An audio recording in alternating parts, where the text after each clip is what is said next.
क्या हम उम्मीद कर सकते हैं कि एक छोटी-सी बच्ची जो जंगल से कभी लकड़ियाँ बीनती थी, लकड़ियाँ उठाती थी, वो एक दिन पूरे वर्ल्ड में हमारे देश का नाम रोशन करेगी? भाई इसीलिए मैं कहता हूँ यू नेवर नो कि आपकी लाइफ़ में क्या लिखा है, आपको क्या मिलेगा। इसलिए मेरा मानना ये है कि आप मेहनत करते रहो, संघर्ष करते रहो। नहीं पता भैया ज़िंदगी आपको किस रास्ते ले जाएगी, कहाँ ले जाएगी। हो सकता है फर्श से अर्श पे पहुँचा दे, हो सकता है अर्श से फर्श पे ले आए, कहीं भी ले जा सकती है।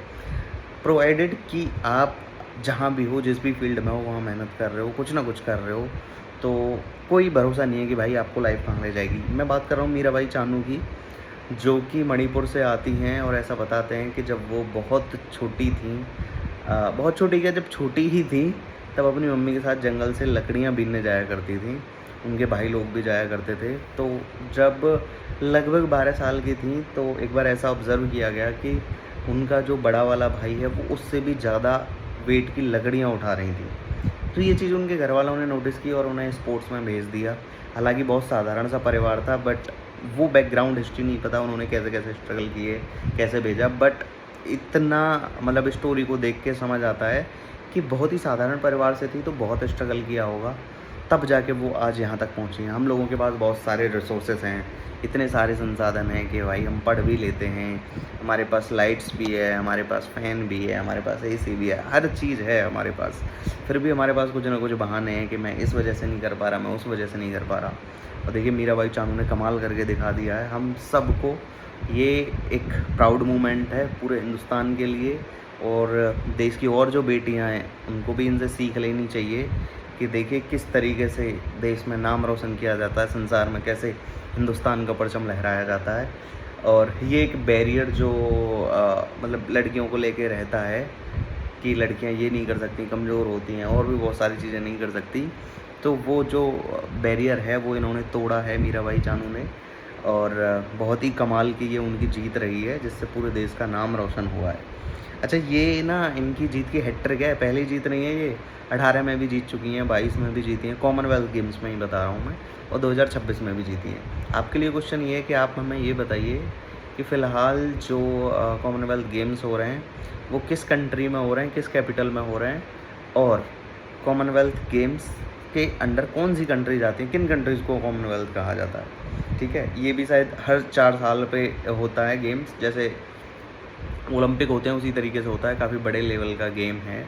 तो आप लोग बताइएगा कि कैसे-कैसे ये होते हैं, ठीक है? और मीराबाई चानू का स्ट्रगल तो भाई छुपाया नहीं जा सकता कि उन्होंने कितना स्ट्रगल किया है। अब भी ऐसा बता रहे हैं कि 48 किलोग्राम वेट कैटेगरी में रहने के लिए उन्होंने 2 से 3 दिन तक लगभग ना खाना खाया, ना पानी पिया। बहुत ही स्ट्रिक्ट डाइट फ़ॉलो की है, जैसे ये बॉडी बिल्डर लोग करते हैं जब इन्हें अपनी बॉडी की परफॉर्मेंस देनी होती है। आई मीन जब ये यार आईएफएफ बोलते हैं, कुछ ऐसे बोलते हैं जो लोग बॉडी बिल्डिंग करते हैं, कि वीन्स दिखाने के लिए 2-2 3-3 दिन तक कुछ नहीं खाते-पीते। ऐसा ही इन्होंने भी किया है। अब 2-3 दिन भूखे रहना और उसके बाद इतना परफ़ॉर्म करना शायद हर एथलीट करता होगा, लेकिन फिर भी यार एक मणिपुर से के किसी छोटे से गाँव से आने वाली लड़की, जिसके पास कोई भी रिसोर्सेस नहीं थे, जिसके पास कोई भी सोर्स नहीं थी, वो आज के टाइम पे मेजर ध्यानचंद भी जीत चुकी है, वो पद्मश्री अवार्ड भी जीत चुकी है। तो लड़कियां जो कच्चा बादाम सुन के मटकने लग रही हैं इंस्टाग्राम पे, उन्हें सीखने की ज़रूरत है कि देश में इस तरीके से भी नाम रोशन किया जाता है। सारे संसार में उन्होंने देश का परचम लहराया है, तिरंगे की शान बढ़ाई है। तो बहुत बहुत शुभकामनाएँ उनके लिए, और हमें उनसे सीखने की ज़रूरत है कि देखो भाई संघर्ष कभी भी ज़ाया नहीं जाता।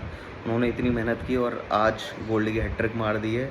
अनुशासन में रही हैं वो, तब जाके यहाँ तक पहुँची हैं। एक डिसिप्लिन्ड लोग ही इस तरीके से कुछ कर सकते हैं लाइफ में। अगर आप डिसिप्लिन्ड नहीं हो, अगर आप डेडिकेटेड नहीं हो, तो यू कैंट अचीव एनीथिंग।